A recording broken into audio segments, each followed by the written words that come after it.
Mas. Jadi memang udah lama sekali, lalu Mas Rudi ternyata percaya sama saya, memperkenalkan saya kembali lewat tentang dia tahun 2004. Oke. Lalu tiba-tiba 2024 beliau menelpon saya pribadi dong.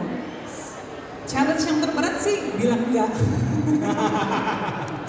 Oke. Jadi udah pasti ya gitu. Udah pasti gimana juga kalau nggak ada Mas Rudi Sudarwo kayaknya gue nggak akan ada di sini sekarang gitu dengan segala macam perjalanan yang cukup lama, ternyata 24 tahun kan. Yeah. Lalu sebenarnya film ini juga sangat amat unik karena Mas Rudi percaya pada aktornya 150%. Okay. Kami sebagai aktor diberi ruang, diberi waktu, diberi kayak sandbox gitu untuk oke lo main, gue akan nge-frame lo semua dengan kamera gue.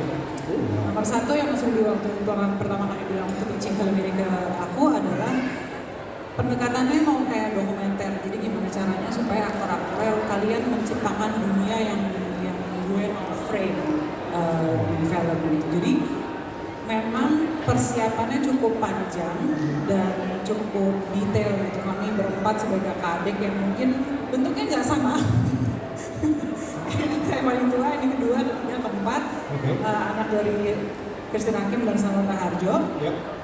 Dan itu tuh kayak, oke, kita mau apain ya karakter ini, empat-empatnya dan hubungannya kira-kira seperti apa gitu. Dan akhirnya dalam film ini kami bisa kerja sama tahun lagi setelah 20 tahun. Dan akhirnya jadi lamain deh, jadi emang nostalgic iya, menantang juga iya. Sebagai aktor juga aku merasa dibebaskan sekali di sini. Cuma memang aku menulis sedikit sebagai juru tulisnya Mas Rudi sebetulnya. Apa yang Mas Rudi mau tumpahkan ke dalam tulisan, I wrote it down. Wow, keren Biasa. Karena udah berbagai macam karakter udah kamu mainkan juga ya, dari yang tomboy, waktu di Carmen, terus juga banyak sekali film-film dramanya. Kita tunggu karya dari kamu nanti, oke? Thank you. Keren sekali, dan juga ini kita tentu aja kan pemain-pemain para senior semua ya. Ada Kak Fedi Nuril juga di sini. Kak Fedi, bagaimana sih Kak? Apa sih tantangan dari film Bila Eskuti Tiada ini yang membuat Kakak kan biasanya Kakak kan biasa bermain film-film yang hebat gitu. Iya, apalagi apa yang berbeda dan menantang di film? apalagi film yang selalu bikin ibu-ibu tuh pada nyubit gitu kayak, ih makanya jadi laki tuh jangan gitu. Nah sekarang gimana? Film yang beda dan menantang di film ini, padahal kan perempuannya 1, 2, 3, 4, tapi istrinya cuma 1. Biasanya sebalikannya. Minimal 2 lah.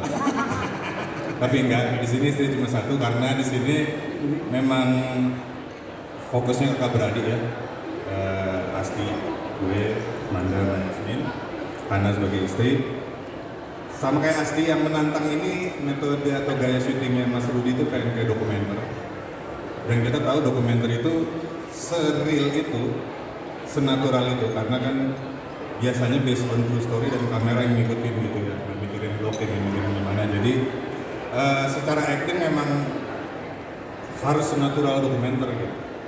Dan itu dengan pemainnya juga jumlahnya cukup banyak, kita harus janjian, kita harus tektokan, kita harus ingat dia ngomong apa.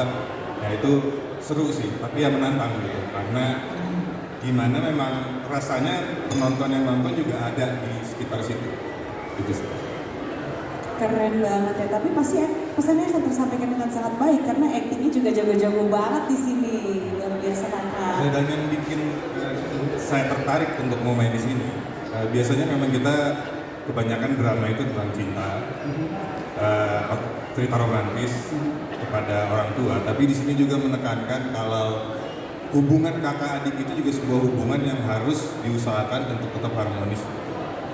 Nah ini kan seorang ibu, Christine Hakim, bagaimana dia menjaga anak-anaknya tetap rukun. Tapi kita juga lupa, bukan karena kita adik kakak berarti kita harus terima aja begitu aja karena darah daging. Tapi hubungan adik kakak itu juga harus diperjuangkan supaya bisa harmonis. Dan kita mencurahkan dari sebuah acting yang kamu buat dari sini ya. Keren, oke. Keren banget, beri tepuk tangan untuk Kak Fedi Nuril malam hari ini. Wow, tentu aja ada yang spesial banget nih. Betul, ini tampil senatural mungkin, pastinya juga ini tantangan tersendiri pada para pemain gitu. Apalagi kalau misalnya kita tahu Amanda Manopo lahir dari sinetron ya, dan sekarang akhirnya menjadi pemain film. Kita dulu pernah show di luar kota bareng, tapi bukan sebagai pemain, tapi kita sebagai dancer. Ingat sama tariannya? Five